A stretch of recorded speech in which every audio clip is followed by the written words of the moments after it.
The final episode of Steven Bomb 3 was a dud.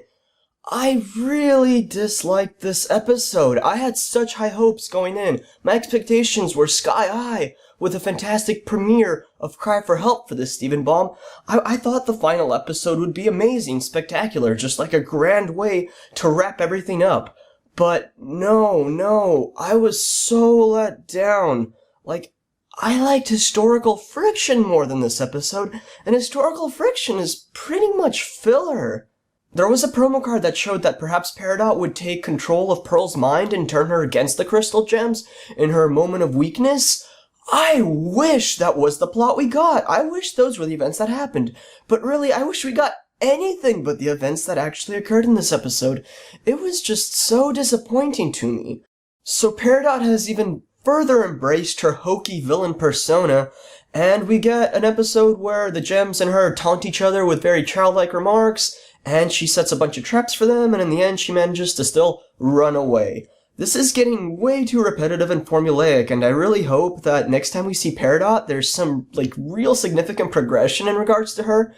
If not in regards to her character, at least in regards to the events that are happening around her. If we get another retread of the gems chase Peridot and Peridot escapes, it's gonna be massively unsatisfying, and I hope it does not happen.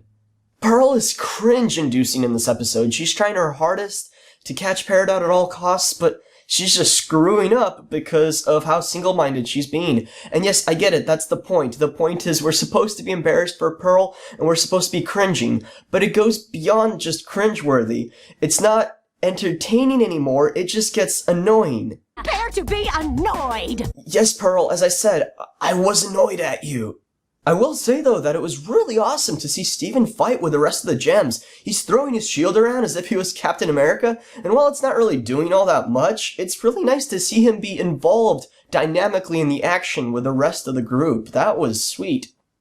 But the resolution of the conflict between Pearl and Garnet. I'll say the positive thing about it. The writing to the dialogue was really good. It was really well written, very well acted as normal, so that part, that's my praise for it. But let's get to all the problems with it. We knew it was coming. I mean, who are you gonna kid, right? This is the week of Sardonyx. It would be very strange in the week of Sardonyx if we only see her in the very first episode. So yeah, I think we all predicted that by the last episode of Steven Bomb 3, Pearl and Garnet would make up, at least to an extent, and we would see Sardonyx again. The problem is how Pearl and Garnet actually make up in this episode. There's this really common trope in cartoons that when characters are having a conflict, find some ham-fisted way to isolate them together away from everybody else so they are forced to talk to one another. And yes, in this episode, the gems fall into one of Peridot's traps, and Pearl and Garnet end up in this enclosed room away from Amethyst and Steven, and are basically forced to communicate in order to get out. It's just so obviously forced. It's so tropey. I wish that Pearl and Garnet could have found a more organic way to get on speaking terms with each other again, other than being forced by the plot to be stuck with one another against their will. That's such a bad way to stem conflict resolutions, and it's not relatable in real life. How often when you have an argument with somebody do you get, isolated on an abandoned island or locked in a shrinking room with that person? No, that's not how conflict resolutions usually happen. Why did it have to be done this way? And then, the main problems, this wasn't even my main complaint. My main complaint is that the conversation that Pearl and Garnet have, these are all things the characters have said before. But it's really just so unsatisfying to have these characters make up by reciting to one another what us as an audience have known for quite a bit now, and what the characters have actually said to other characters already. I would have loved if we are to have these two characters forced to be stuck together, I would have loved a much more extended duration of the episode delegated to this, and to have a much more prolonged discussion, and maybe more flashbacks, more callbacks to the past, and a much more kind of strong, emotional, downtrodden conversation, a back and forth between Garnet and Pearl. where their feelings are kind of explored in a more nuanced way than just, here's what I'm feeling, and then the other character says, but this is what I'm feeling, and then the two more or less get over their conflict. That wasn't entertaining to me. Alright, let's move on to some of my other complaints. The storyboarders for this episode were drunk. There are so many weird moments in this episode that just logically do not make any sense. Now, there's tons of things I can nitpick in the past, like why does the overhead death strike way back in the series send the projectile in an upward direction upon deflection? But in this case, I'm just being this guy from The Simpsons. When Ichi plays Scratchy's skeleton like a xylophone, he strikes the same rib twice in succession, yet he produces two clearly different tones.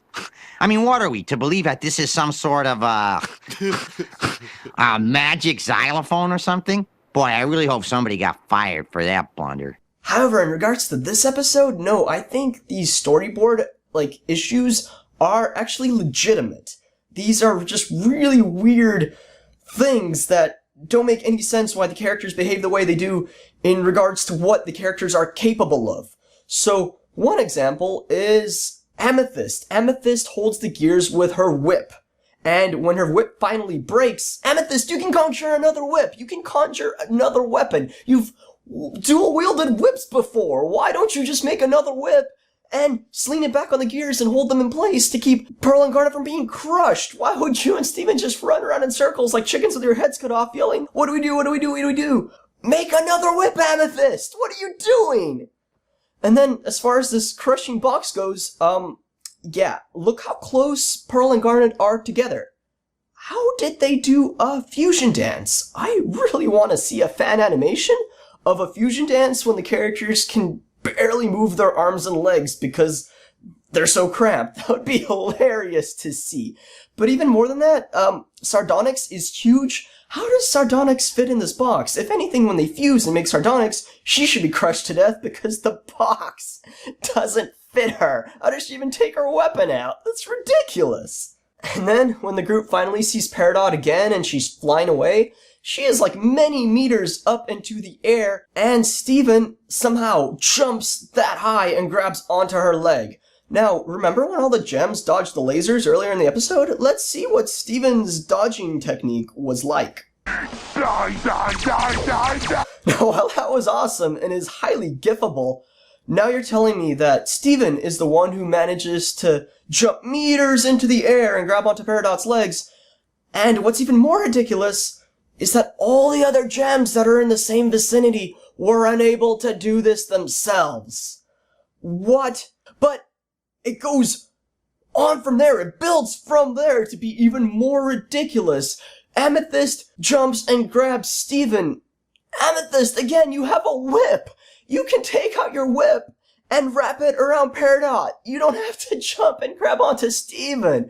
And, even beyond that, you guys can jump so high into the air. Remember when the pizza family helped kill the blowfish? How many hundreds of meters? Garnet was basically jumping into the air. Garnet, why do you grab onto Pearl who grabs onto Amethyst instead of just wonking Peridot in the head? What? Are you serious? Why would you storyboard it this way? I get it, you want to show all the gems interacting and being a team and, acting together, but there are way better ways to have done this than to make this nonsensical scene where what everybody is doing makes no logical sense whatsoever. And I'm probably overreacting about this, but really, this was just atrocious storyboarding. It was terrible. Why would anybody think this is coherent? Alright, so here's my rant on the finale of Steven Bomb 3. Sorry that it couldn't have been positive, but honestly, this is one of my least enjoyed episodes of Steven Universe ever, I think. The fact that it's an episode about the plot is what really hurts it. If, a random filler episode, it doesn't have that much effect, so you can kind of ignore it. So even if it's not that great, it doesn't really, stick with you emotionally. You don't really remember it. But when an episode about the plot and when an episode about something really important, the resolution to Garnet and Pearl's conflict, when an episode like that is botched, that sticks with you. That hurts you deep, man. So yeah, like, in turn, here's my extended rant about all the problems I had with the episode. I'm still looking forward to what we have in the future. I'm eagerly awaiting new episodes, and I have to think there will still be residual tension with Pearl and Garnet, and this will by no means be the last time that Pearl screws something up. I expect to see much more debauchery from her in the future. And honestly, I think that's one of my favorite parts of Steven Universe. But as for the finale to this Steven Bomb, a big thumbs down from me.